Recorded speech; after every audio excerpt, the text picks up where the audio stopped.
इसलिए आपने एमरे से शादी करने का फैसला कर लिया था, ताकि अराज से दूर रह सकें आपा? मुझे नहीं मालूम। मुझे समझ में नहीं आता कि मेरे जज्बात में कितना हिस्सा मलिका का है। हो सकता है वो जज्बात उसके हों। आपा कोई किसी को बिला वजह किस नहीं करता। लेकिन उसने मुझे किस किया और फिर मेरे ही पीठ पे छुरा घोंप दिया। कितनी बड़ी बेवकूफ हूं मैं।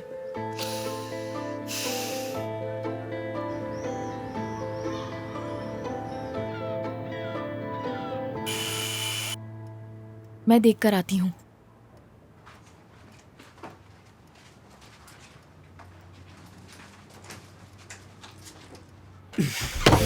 सिजन, यहाँ से दफा हो जाओ वरना मैं तुम्हारा सर फोड़ दूंगी। मैं जाओ, असली से बात किए बगैर कहीं नहीं जाऊंगा। निकल जाओ, मैं अंदर नहीं आने दूंगी क्या तुम तुम्हें। मुझे सुन सकती हो? मुझे तुमसे बात करनी है, बात सुनो। एमरे, मैंने कहा मेरे घर से निकल जाओ। तुम्हें मेरी बात समझ में नहीं आ रही? तुम बगैर इजाजत के अंदर नहीं आ सकते। असली, मुझे अपनी बात समझाने का मौका तो दो। अगर तुम्हें मेरी बात समझ नहीं आई तो मैं यहाँ से चला जाऊंगा। देखो, तुमने दूसरी वाली बात बिल्कुल ठीक की। निकलो, मैं तुमसे कह रही हूँ एमरे, जाओ। ठीक है सिजन,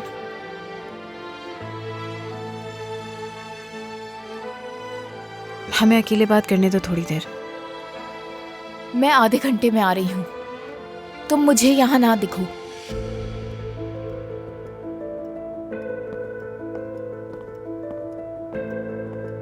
हाँ कहो, मैं सुन रही हूँ।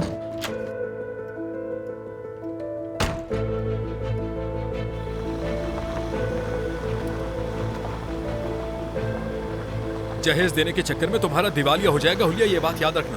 हाँ, वो रेहान है या नरमान, जो भी है उसे ही सारे पैसे खर्च करने दो ना।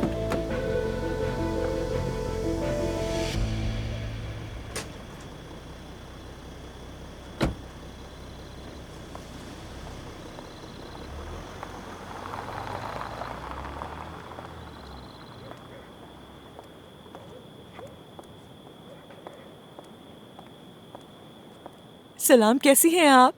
मैं रेहान साहिबा से मिलने आई हूँ यहाँ। आइए अंदर आइए, मैं उन्हें इत्तला देती हूँ। आप चाहें तो ये मुझे दे दें। ठीक है, लेकिन इसे ज़्यादा दूर मत रखिएगा। रेहान साहिबा आएंगी तो उन्हें देना है मैंने। मैं चलकर बैठ जाती हूँ फिर। फिगन साहिबा, आपको देखकर अच्छा लगा। तुम यहाँ क्या कर रही हो? रेहान साहिबा से मिलने आई थी, लेकिन मुझे पता नहीं था ऐसे इस्तकबाल होगा मेरा। क्या तुम अपनी बेटी का ख्याल नहीं रख सकती? वो पैसे लाई और मेरे मुंह पे फेंक दिए। तुम अपने मुआहदे पर कायम नहीं रही और फिर ऐसे यहाँ आई जैसे कुछ हुआ ही ना हो। क्या आपसे कोई मुआहदा किया था मैंने? आपने मुझे पेशकश दी, खुद ही फैसला कर लिया और मुझ पर अपना फैसला मुसल्लत कर दिया। और अब जब बात नहीं बनी तो तुम रेहान पर हाथ साफ करने आई हो। बेशर्मी से उससे अपनी बेटी की शादी का खर्चा निकलवाने आई ये हो। ख्वाहिश भी उन्हीं की है। फैसले तो आप ही लोग करते हैं, फिर ऐसे बन जाते हैं जैसे सारा कसूर हमारा हो। ये क्या बात हुई कि हमारी कोई औकात नहीं है जो इस तरह से पेश आते हैं हमारे साथ? हमारे पास तुम जैसी बदतमीज औरत और तुम्हारी गुस्ताख बदतमीज बेटी से जान छुड़ाने के अलावा कोई रास्ता नहीं था। हमारे ज़ुबान क्या संभाल करते? कर, हाथ में रहना नहीं आता आपको? मुझे जो कहना चाहती हैं कह लीजिए, लेकिन मेरी बेटी के खिलाफ एक लफ्ज नहीं। इसकी इजाजत नहीं दूंगी मैं। हाँ, हद होती है, इम्तिहान ले रही है मेरा। हद होती है हर बात की। क्या है ये सब? वो जो मीठा मैं लाई थी, कहाँ है वो? ये मुझे दो। यहाँ कोई इसका मुस्तहिक नहीं है। हुलिया साहिबा, खुश आमदीद। मुझे पता नहीं चला कि आप आई हुई हैं। सब खैरियत? मैं तो यहाँ सब कुछ ठीक करने के लिए आई थी, लेकिन गलती हो गई मुझसे। जा रही हूँ मैं अब। ये नहीं हो सकता, आप नहीं जा सकती। अंदर चल के बात करते हैं हम लोग। हरगिज नहीं जा सकती अंदर। ये जाहिर हो चुका है, यहाँ मेरा आना किसी को अच्छा नहीं लगा। ऐसा कैसे हो सकता है? चलें बाग में बैठकर बात करते हैं, ठीक है? जिद मत करें, आ जाएं। इतना इसरार कर रही है तो चल सकती हूँ। चलें चलें। मैं सच कह रहा हूँ असली, जो भी मैंने किया हम दोनों के लिए किया। बस मेरी बात का यकीन करो, बात को समझो।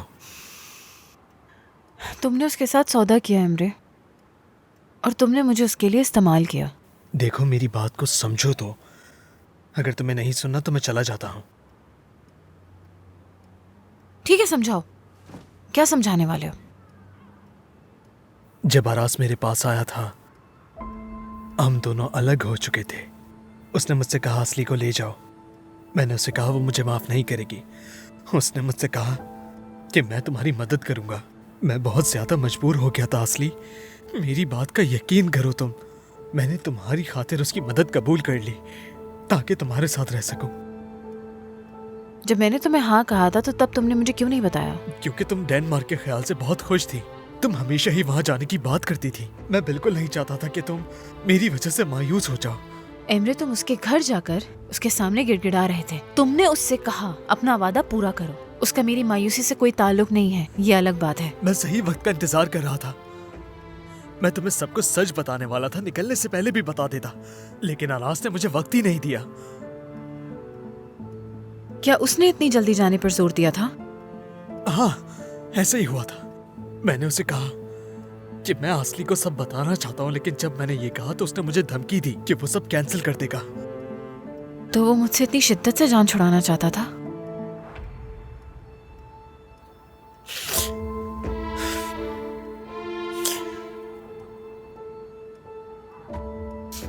असली, मुझे बहुत अफसोस है। मैं बस तुमसे शादी करना चाहता था, मुझे और कुछ भी नहीं चाहिए था। मैं तुम्हें बताना चाहता था, लेकिन मुझे ऐसा महसूस हो रहा था कि मैं सब बिगाड़ दूंगा।